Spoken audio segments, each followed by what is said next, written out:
I found it very compelling. It kind of makes sense with all the guests that I talked to, 107, Cliff High, all the amazing guests that I've had, Mel K, everybody making sense of this. You've put it together in a way that I can understand it, and Sure. for my audience to understand it. So I appreciate it. I don't know where do you want to kick it off, how you want to start with this, but what led you to this assumption, and what made you make sense of this? Like, what was your initial spark that goes, oh, that's what's happening? Yeah, well, it all kind of started with the election shenanigans. We'll just call it that. The shenanigans that went down this last year. And I think Trump, from my point of view, I saw that Trump saw the shenanigans that were going to take place. Okay. And so when January 20th came and went, and Trump left office, it didn't make sense to me, and so I was confused. I was upset. And so I kind of set out to figure out what happened, because at that point, nothing made sense. I thought I was almost insane. A lot of people thought I was insane, but I started looking into this, and I stumbled across this theory of devolution on another social media platform. Some guy was vaguely talking about it. And so once I saw it, it kind of just, piqued my interest, and I wanted to look into it further. And so I started digging, and the more I dug into it, the more I realized that, holy cow, there's something to this.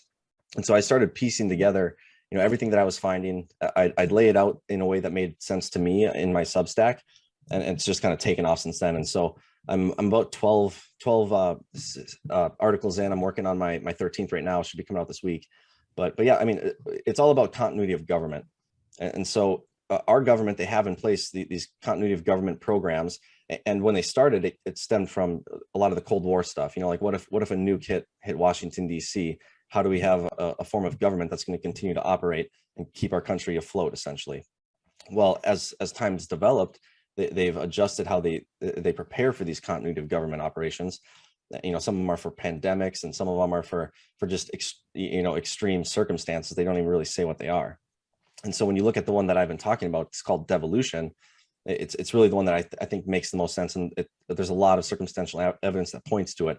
And basically, it's Trump. He devolved his authority, or he gave his authority as president to secondary operating staff, essentially, and they'd be spread out at different geographic locations.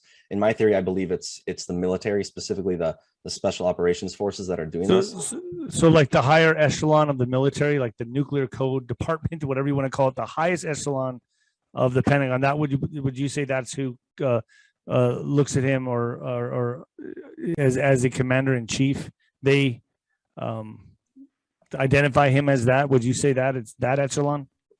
Well, it would definitely be the highest echelon. So there's, when you look at the chain of command in our military, it goes the president to the secretary of defense, and then it goes down to the 11 combatant commanders. They're the highest level of authority in our military.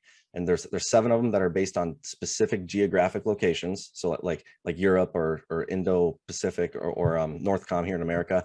And then there's 4 of them that are, they're all over the world. And that's like Space Force or Special Ops or Cybercom. And so each one of those commanders, 11 of them, they were all appointed by Trump, each one of them.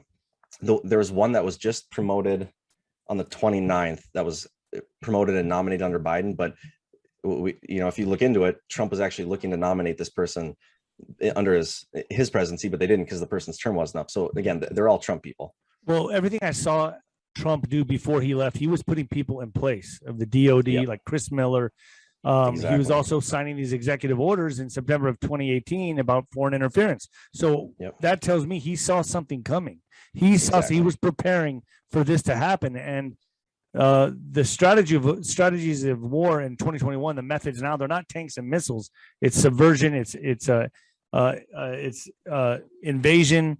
It's a globalist hit on America right now, taking us into this new world order. And it seemed to me like he prepared for it just before he was leaving office. So that's why everything you're saying, I subscribe to.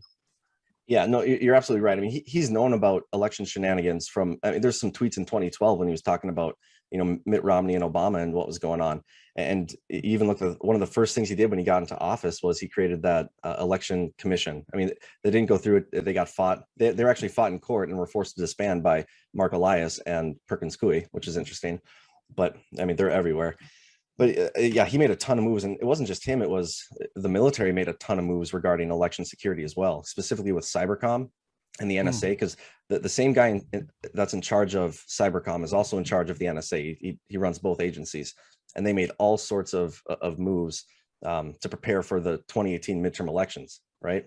Right. And then after that, they made this temporary group. It was, at the time, it was called the Russian Small Group, and they made it the Election Security Group, I think, and it was permanent, and it was there, and it was ready for 2020 for any shenanigans that would take place. But you're absolutely right. I mean, Trump made a ton of moves with his executive orders, and specifically the Department of Defense. Not only did he clear house, but he put key people in key places, and many of them had special operations background, which again, that's why I think is running. So for devolution, what the purpose of it is to keep operating the national essential functions. Okay.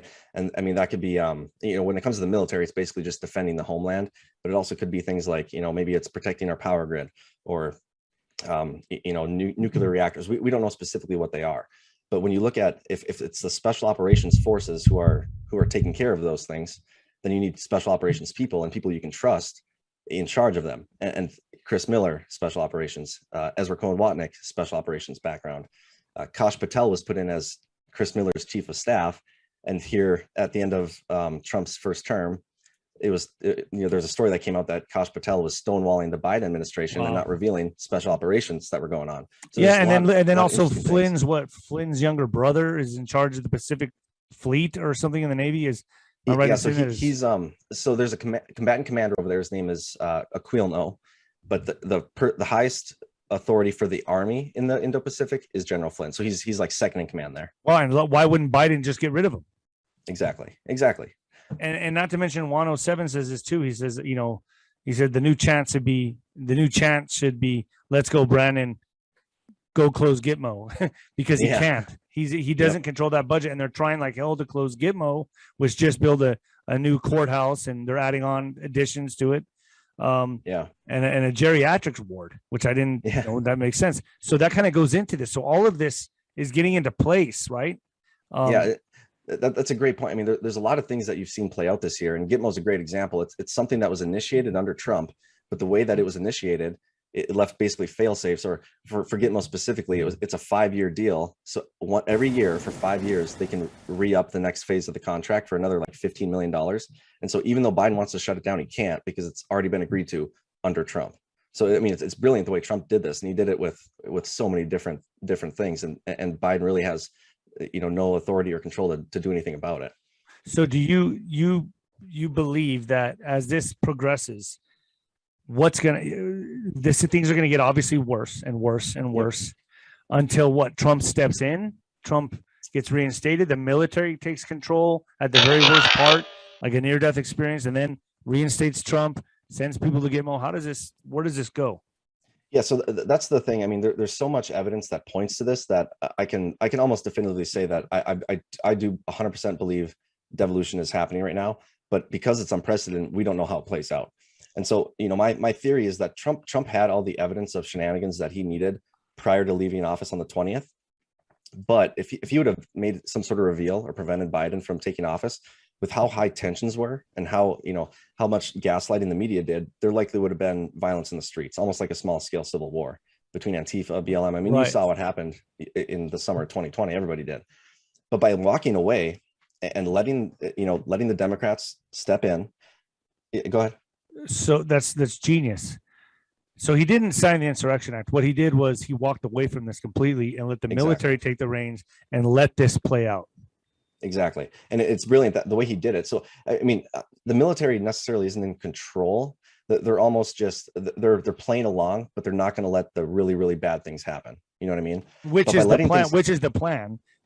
So when it gets to that point, then they make a move. Exactly. And so by letting this play out, they'll think of everything that's happened. I mean, Trump really hasn't had to do a thing. And the Democrats have revealed their vision for America, and that alone is waking up a ton of people. And then you have, what Trump has consistently said, who are the enemy of the people, the greatest enemy of the people, the media. They've lost grip on almost every single narrative that they had. So by walking away, Trump is basically letting his enemies destroy themselves. And so Lee is genius.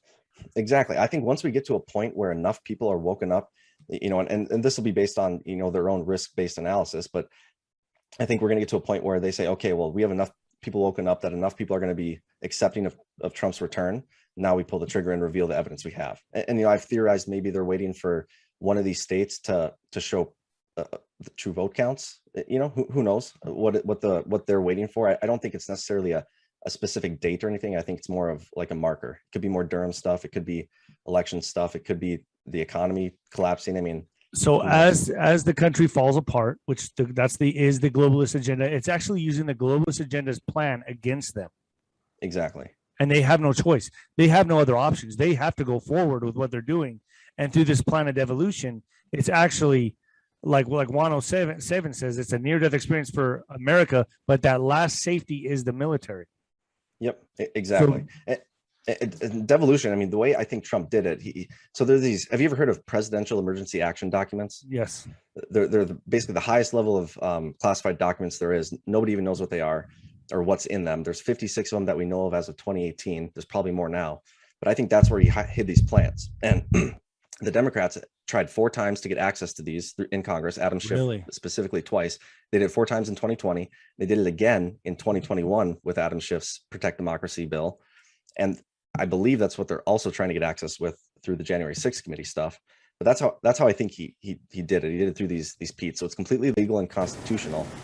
And even right now, I mean, Biden is the president, but we really don't have a president, because Trump isn't president either through devolution. He devolved his authority. He's more of an advisor right now. That's kind of how I would that makes sense, right? But yeah.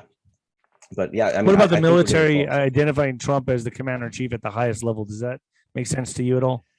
Yeah. So under devolution, there's somebody that is going to be in charge behind the scenes. It's tough for us to know who that is. The article I'm working on right now, I don't want to say too much because I'm going to be coming out with this soon, but there's a national continuity coordinator. And the way that Trump issued one of his executive orders is that coordinator could actually pretty much choose anybody. His or her designee could be in charge of this stuff. So whoever it is, they're the ones that I think that are in charge of the operation, and that's who the military would report to. And then whether it's Trump or Pence or Chris Miller and Watnick, whoever it might be, they're the ones, kind of being advisors and serving an advisory role. And so once everything kicks off and they're ready to make the reveal, then the combatant commanders would then issue orders down the chain of command, and things would move forward.